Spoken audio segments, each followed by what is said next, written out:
Hello everyone. IOCL का gate 2020 के basis पे जो इंटरव्यू का शॉर्टलिस्टिंग था वो हो चुका है। जो लोग सेलेक्ट हुए हैं उसमें इंटरव्यू के लिए उनको बहुत बहुत बधाई, congratulation to all of them. अब आपका जो मेन काम है, जो जिन लोगों का शॉर्टलिस्टिंग हो चुका है उनका मेन काम है इंटरव्यू की तैयारी करना। इंटरव्यू में पर्सनल इंटरव्यू, जीडी, जीटी और जो कैसे इनकी तैयारी करते हैं उसको हम लोग यहाँ पे देखने वाले हैं। मैं आज आपसे अपना जो मेरा आईओसीएल का 2019 में जो मेरा एक्सपीरियंस था आईओसीएल इंटरव्यू का, वो आपसे शेयर करने जा रहा हूँ। आज मैं बात करूंगा कि वहाँ पे इंटरव्यू में प्रोसेसेस क्या होते हैं, कैसे आपकी डॉक्यूमेंट वेरिफिकेशन होती है, मतलब स्ट्रिक्टनेस क्या होता है डॉक्यूमेंट वेरिफिकेशन में, कौन कौन सी डॉक्यूमेंट्स आपको कंपलसरी ले जाना है, आपका जो इंटरव्यू होता है वो उसमें कैसे बोर्ड होते हैं, उस बोर्ड में कितने लोग बैठे रहते हैं और उनका नेचर कैसा रहता है, वहाँ का इन्वायरमेंट कैसा रहता है। फिर हम लोग जीडी जीटी में किस टाइप का प्रोसेस होता है और किस टाइप के क्वेश्चंस आपसे पूछ सकते हैं। और इसके अलावा आपका जो ट्रेन का टिकट वो देने वाले हैं, वो ट्रेन की टिकट आपको कब देंगे, कैसे देंगे, उसकी क्या प्रोसेस है। तो इन सब बातों को थोड़ा सा मैं अपना एक्सपीरियंस शेयर करूंगा और फिर आपको थोड़ा सा मैं उससे टिप्स भी दूंगा कि जो मैंने गलतियां की थी ताकि आप उस इंटरव्यू में गलती ना करो। मेरा नाम मयंक है और आप मुझे टेक्निकल पॉइंट चैनल पे देख रहे हैं। तो चलिए शुरू करते हैं। देखो, आईओसीएल का जो इंटरव्यू है वो आपका IIPM, Indian institute of petroleum management में होगा। ये गुड़गांव में है। तो वहाँ पे आपका इसका इंटरव्यू होगा और आप जैसे ही वहाँ पे जाओगे तो जब भी जो भी टाइमिंग में आपको बुलाया जाएगा, वो 8-9 बजे बुलाते हैं जनरली, आपके कॉल लेटर पे लिखा होगा, उससे आधे घंटे पहले चले जाना वहाँ पे।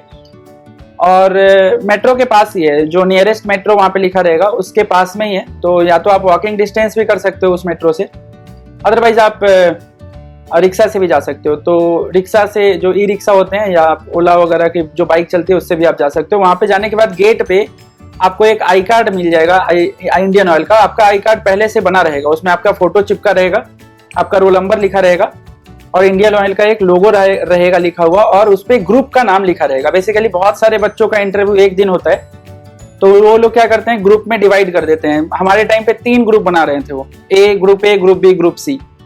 तो आपका वो आई कार्ड पे ही लिखा रहेगा कि आपने कौन से ग्रुप में जाना है। फिर आपको क्या होगा कि जब जैसे 9 बजे बुलाया है तो 9:15 के आसपास कुछ लोग आएंगे उनके, और वो आपको एक ऑडिटोरियम में सारे बच्चों को ले जाएंगे, सारे ग्रुप के लोगों को साथ में ले जाएंगे एक ऑडिटोरियम में।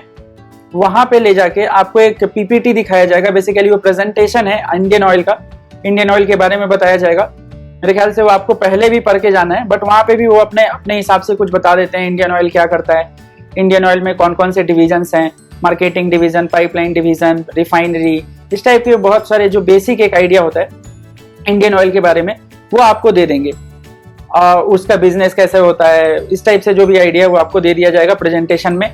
उसमें कुछ डाउट होगा तो आप उनसे पूछ सकते हो। अदरवाइज वो प्रेजेंटेशन खत्म होने के बाद आपको वो बोलेंगे कि ग्रुप वाइज, जो ग्रुप ए है, जो ग्रुप बी है और ग्रुप सी को, तीनों को अलग अलग लोकेशन पे ले जाना है। मतलब बिल्डिंग सेम ही रहेगा बट लोकेशन अलग अलग आपका रहेगा। तो उसमें क्या होगा कि असिस्टेंट्स रहेंगे। वो असिस्टेंट मान लो ग्रुप ए के लिए बोल देगा कि इनके साथ जाना है आपको, ग्रुप बी के लिए बोल देगा कि इनके साथ जाना है और ग्रुप सी के लिए बोलेगा कि इनके साथ जाना है। तो आप उनके पीछे पीछे चले जाओगे जहाँ पे भी आपकी लोकेशन रहेगी। उस लोकेशन पे जाके आपको चाय वगैरह दे सकते हैं, वो चाय बिस्किट वगैरह नाश्ता कराएंगे आपको। और उसके बाद डॉक्यूमेंट वेरिफिकेशन के लिए आप एक रूम में चले जाओगे। तीनों जो ग्रुप हैं उनके अलग अलग रूम में डॉक्यूमेंट वेरिफिकेशन होता है। तो उस आपका जो भी ग्रुप होगा उस वाले ग्रुप में डॉक्यूमेंट वेरिफिकेशन के लिए आप जाओगे। डॉक्यूमेंट वेरिफिकेशन में आपसे वो 10th की मार्कशीट और जो भी सर्टिफिकेट है वो आपको लेके जाना पड़ेगा। वो आपके कॉल लेटर में वैसे लिखा रहेगा, मैं फिर भी बता देता हूँ। 10th की मार्कशीट, आपका जो डिग्री के टाइम का जो जितने भी सेमेस्टर में मार्कशीट है, वो फाइनल डिग्री का जो कॉपी होता है वो। अगर आपके पास फाइनल डिग्री की कॉपी नहीं है तो आप प्रोविजनल से काम चला सकते हैं, कोई दिक्कत नहीं उसमें। इसके अलावा कैटेगरी सर्टिफिकेट सबसे इंपॉर्टेंट होता है आपकी डॉक्यूमेंट वेरिफिकेशन में। अगर आपके पास कैटेगरी सर्टिफिकेट नहीं है तो कृपया करके बनवा के ले जाएं, वरना वो अलाउड नहीं करेंगे फिर अगर आपके पास कैटेगरी सर्टिफिकेट नहीं होगा तो। इसके अलावा जो लोग पहले से जॉब में कहीं पे कर रहे हैं और उन्होंने शो किया था कि मैं वहां पे जॉब करता हूँ, तो उनको एनओसी सर्टिफिकेट कंपल्सरीली ले जाना है वहां पे। अगर वो आप नहीं ले जाते हो तो आपको इंटरव्यू में अपीयर नहीं होने देंगे, और बिल्कुल ये स्ट्रिक्ट रूल है, आपको बिल्कुल टीए भी नहीं देंगे, वो खाना भी नहीं खिलाएंगे। तो कोई मर्जी नहीं दिखाई जाएगी कि बाद में दे दूंगा ये सब। अगर आप एनओसी नहीं लेके जा रहे हो तो इंडियन ऑयल के इंटरव्यू में आपको नहीं इंटरव्यू देने दिया जाएगा, ये बिल्कुल सत्य बात है। तो जो लोग पहले से काम करते हैं वो कृपया करके एनओसी लेके जाएं, वहां पे कोई मर्जी नहीं दिखाई जाएगी, भाई आपको नहीं बैठने देंगे इंटरव्यू। और फिर वो इतना सब कुछ होने के बाद, फिर वो आपका डॉक्यूमेंट वेरीफाई होने के बाद आपको कुछ लोगों को जिनका डॉक्यूमेंट वेरिफिकेशन होता जाएगा, उन लोगों को या तो इंटरव्यू होगा पहले या आपका जीडीजीटी होगा। ये दोनों पैरेलल में चलते रहते हैं। मतलब कुछ बच्चों का इंटरव्यू पहले होता है, कुछ बच्चों का जीडीजीटी पहले होता है, इंटरव्यू उनका बाद में होगा। तो जिसका पहले इंटरव्यू हो जाएगा उसका बाद में जीडीजीटी होगा, और जिसका जीडीजीटी पहले हो जाएगा उसका इंटरव्यू बाद में होगा।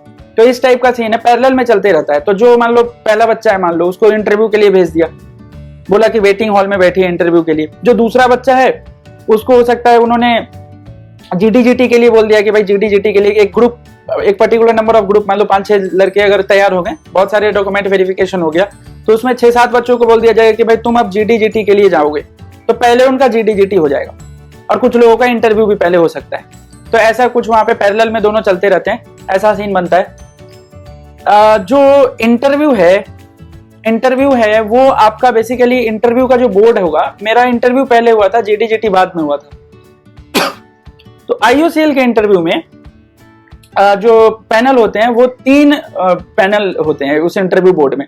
एक आपकी जनरली लेडीज रहेगी और 2 जेंट्स रहेंगे वहां पे, एक लेडी और 2 जेंट्स। तो जाते ही आपसे टेल मी अबाउट योरसेल्फ इस टाइप के छोटे मोटे क्वेश्चन पूछ लेंगे। मे बी आपके home town, tell me about yourself तो पूछा ही जाएगा आपसे।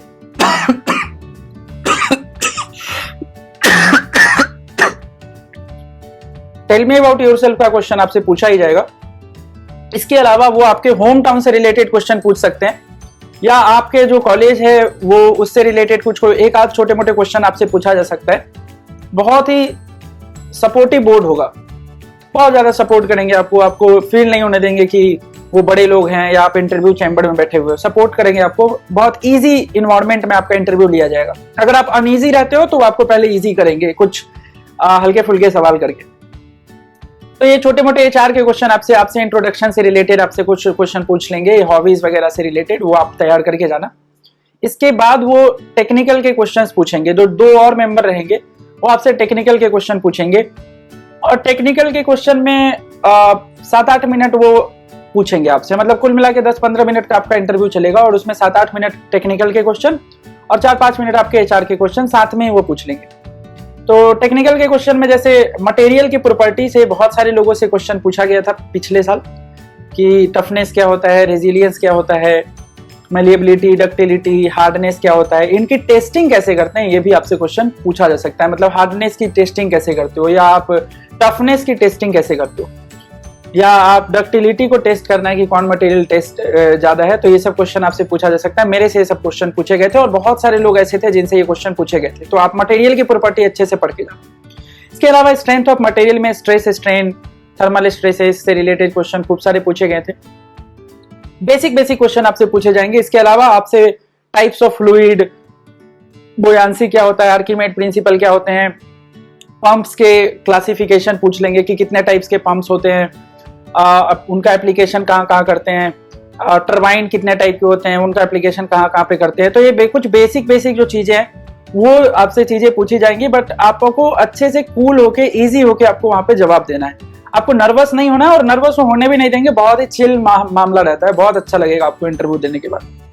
उसके बाद एक क्वेश्चन, एक टाइप का क्वेश्चन ये भी पूछ लिया जाता है, मेरे से नहीं पूछा गया था, बट और बहुत सारे लड़के और जो थे उनसे पूछा गया था कि अबाउट आईओसीएल के बारे में आप क्या जानते हो। तो ये 10-15 मिनट का इंटरव्यू आपका इंडियन ऑयल का इंटरव्यू चलेगा, और उसके बाद फिर आपको बोल देंगे कि ठीक है आप जाइए। तो उसके बाद मे बी लंच हो जाए। तो मेरे टाइम पे मेरा इंटरव्यू खत्म होने के बाद लंच हो गया था, तो लंच जाके हमने किया था। फ्री ऑफ कॉस्ट लंच वो प्रोवाइड करते हैं इंडियन ऑयल वाले, और बढ़िया लंच देते हैं, एकदम शानदार। अगर जो लोग नॉन वेजिटेरियन है उनके लिए बिल्कुल सारे आइटम्स रहेंगे। फिश रहेगा, मटन रहेगा, चिकन रहेगा, चिकन की वेराइटीज रहेगी, और फिश की भी वेराइटीज रहेगी, मटन की भी। तो बहुत सारी वेराइटीज रहेंगे वहाँ पे, जो वेजिटेरियन है उनके लिए कम वेराइटी रहेगी, नॉन वेजिटेरियन वालों के लिए ज्यादा रहेगा। तो आप अच्छे से खाना खा लिया मान लो, और खाना खाने के बाद फिर आपको GT राउंड के लिए बोल दिया जाएगा कि आप वेट करो। तो फिर एक ग्रुप फॉर्म करा के और आपको बोला जाएगा कि अब जाइए GT करने।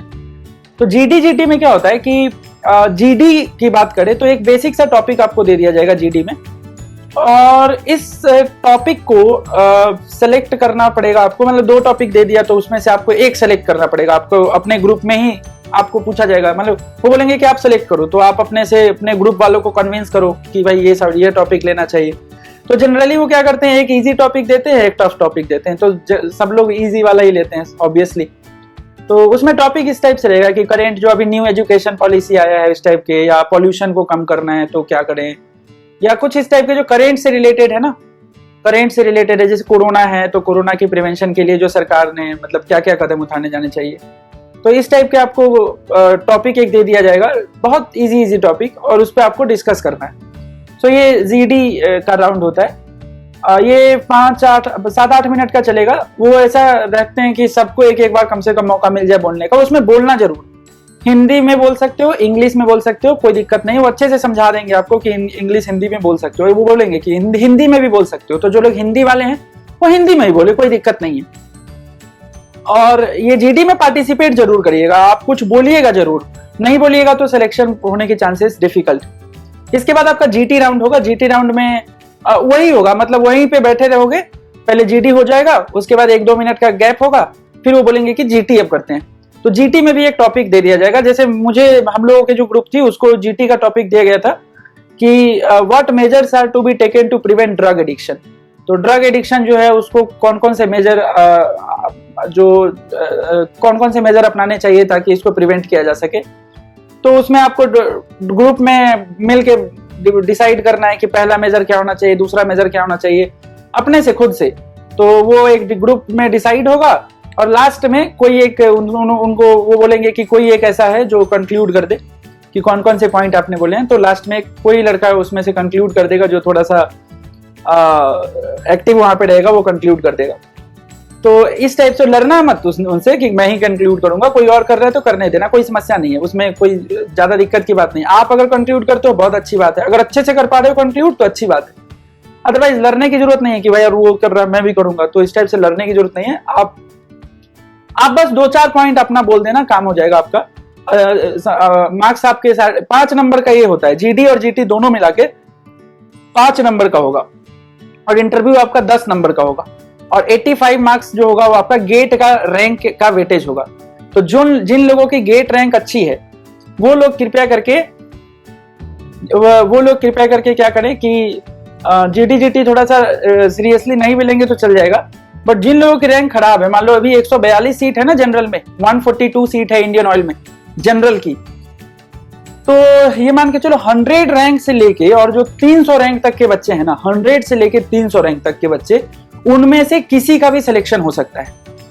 तो ये लड़के काफी सचेत रहें, इनको तैयारी करने की जरूरत है। और इसी हिसाब से आप कुछ जो टॉपिक हैं, करेंट टॉपिक्स, आपको डिस्क्रिप्शन में मैं एक PDF भेज दूंगा जो टॉपिक आपको याद करने चाहिए, आपको उसको देखना चाहिए GT के लिए, और उस टॉपिक्स को देख के आप जाना, वहां पे थोड़ा बहुत आइडिया लेके जाना, अखबार पढ़ते रहो अभी इंटरव्यू तक, तो उससे आपको एक आइडिया जनरेट होगा, उससे आपका GD में फायदा मिल जाएगा और इंटरव्यू में भी फायदा मिल जाएगा। तो ऐसे आप कर सकते हो। जो 100 रैंक से लेके 300 रैंक तक के बच्चे हैं, कृपया करके अच्छे तैयारी करें, GT इंटरव्यू में जान लगा दें, तभी आपका सिलेक्शन होगा। क्योंकि किसी का भी हो सकता है, मान लो किसी का 100 रैंक है, किसी का 300 रैंक है, तो 300 वाला अगर परफॉर्मेंस अच्छा कर दिया तो 100, और 100 वाले ने नहीं किया तो 300 वाले का हो सकता है। उसके पीछे अगर रैंक है तो चांसेस बहुत कम है, बट फिर भी आप तैयारी करो। 500 रैंक तक आप सोच सकते हो कि मतलब हो सकता है आपका, अगर आप जनरल कैटेगरी के हो तो। जो नीचे वाले लोग हैं, जो 50 रैंक है, जिनकी 60 रैंक है, 68 रैंक है, 68 रैंक, उनको टेंशन लेने की जरूरत नहीं है। उनका सिलेक्शन अगर GT एवरेज भी जाएगा और इंटरव्यू एवरेज जाएगा, then they will get selected. एक चीज और है कि उन्होंने लास्ट टाइम एक CPCL, Chennai Petroleum Corporation Limited, एक इंडियन ऑयल की सब्सिडरी है, उसका भी फॉर्म भरवाया था। वो कंसेंट ले रहे थे बच्चों से कि भाई आप CPCL में जाना चाहते हो क्या। तो बहुत सारे बच्चों ने साइन कर दिया था, मैंने भी साइन किया था, CPCL में मैं जाना चाहता हूं ऐसा करके। तो बहुत सारे लोग साइन कर देंगे, और वो रैंडमली किसी को भी CPCL अलॉट कर सकते हैं, चेन्नई पेट्रोलियम, और जिंदगी भर आप चेन्नई में रह जाओगे। ये दिक्कत है उसके साथ। सेम सैलरी रहेगा, सब कुछ सेम रहेगा, बट आपका लोकेशन रहेगा हमेशा चेन्नई का। CPCL चले जाओगे, IOCL की सब्सिडरी कंपनी है। तो जिन लोगों की रैंक 50 से नीचे है, अगर इस बार भी अगर वो CPCL वाला कार्यक्रम कराते हैं, मतलब आपसे पूछेंगे कि एक साइन करवा लेंगे कि एक कंसेंट लेटर पे कि अगर आपका इंडियन ऑयल में या CPCL में, मुझे मन इंडियन ऑयल की मन है, आपको अगर CPCL भेजना है तो CPCL, अदरवाइज इंडियन ऑयल, वो उनके मन के ऊपर है। जैसे मेरे मार्क्स इंडियन ऑयल में भी मेरा हो सकता था, जितने मेरे मार्क्स आए थे फाइनल एडिशन के बाद, बट मुझे उन्होंने CPCL दे दिया था। जो कट ऑफ था उससे मेरा मार्क्स ज्यादा था, पर फिर भी मुझे CPCL दिया था उन्होंने, पता नहीं क्यों, क्योंकि मैंने कंसेंट पढ़ा हुआ था मे बी। तो ये कोई मतलब उसका एल्गोरिथम नहीं पता, किसी को नहीं पता, वो खुद से दे देंगे। तो अगर आपको CPCL नहीं जाना है और आपकी रैंक जो है वो 50 रैंक 60 रैंक है, तो आप वो फॉर्म को भरना ही मत, क्योंकि आपकी रैंक अच्छी है, आपको IOCL भी मिल जाएगा अच्छे से। तो आप ये काम कर सकते हो। उसके अलावा जो ट्रेन का जो फीड, उसके बाद एक आपको लास्ट में क्या करेंगे कि ट्रेन की टिकट्स के बारे में मैं बता देता हूँ। ट्रेन की टिकट्स की आपके पास प्रिंट आउट होनी चाहिए। जो भी टिकट आपने कराया है, टू एंड फ्रो दोनों का प्रिंट आउट होना चाहिए, आने का भी जाने का भी। प्रिंट आउट लेके जाना तो आपका सहूलियत रहेगा, अदरवाइज फिर प्रिंट आउट के लिए दौड़ना पड़ेगा पूरे बिल्डिंग में आपको प्रिंट आउट कराने के लिए। तो कृपया करके जिन लोगों को टिकट का रिफंड लेना है, सेकेंड AC का, वो रिफंड करते हैं आपका नियरेस्ट लोकेशन या होम टाउन से, जो जहां से भी आप आ रहे हो वहां से, या होम टाउन से, जो भी उसमें शॉर्टर डिस्टेंस होगा उसमें सेकेंड AC का आपको टिकट का पैसा पिछले साल देते थे, इस बार भी मैं भी दे दे। तो आपका ऐसा सीन रहेगा कि टिकट का प्रिंट आउट लेके जाना। और उसके बाद लास्ट में आपसे एक फीडबैक भरवाएंगे कि इंटरव्यू कैसा हुआ, क्वेश्चन कैसे पूछे जाएंगे, एक ऑनलाइन फीडबैक होगा। उस फीडबैक को भरने के बाद आप अपने घर जा सकते हैं। तो ये रहा, ये कुछ मैंने अपना एक्सपीरियंस आपको शेयर किया। उम्मीद करता हूँ कि आपके लिए कुछ फायदेमंद होगा। इंटरव्यू की जो तैयारी है वो कैसे करनी चाहिए IOCL के लिए, उसके लिए एक और सेपरेट मैं वीडियो बना दूंगा, या आपके ग्रुप में ये जो वीडियो आप देख रहे हो उसके नीचे डिस्क्रिप्शन लिंक है, उसमें मैं मतलब कुछ टॉपिक्स बता दूंगा कि कौन कौन से टॉपिक्स आपको इंटरव्यू में पढ़ के जानी चाहिए। अगर आपको ये वीडियो अच्छा लगता है तो आप लाइक, शेयर एंड सब्सक्राइब कर सकते हैं। Thank you so much.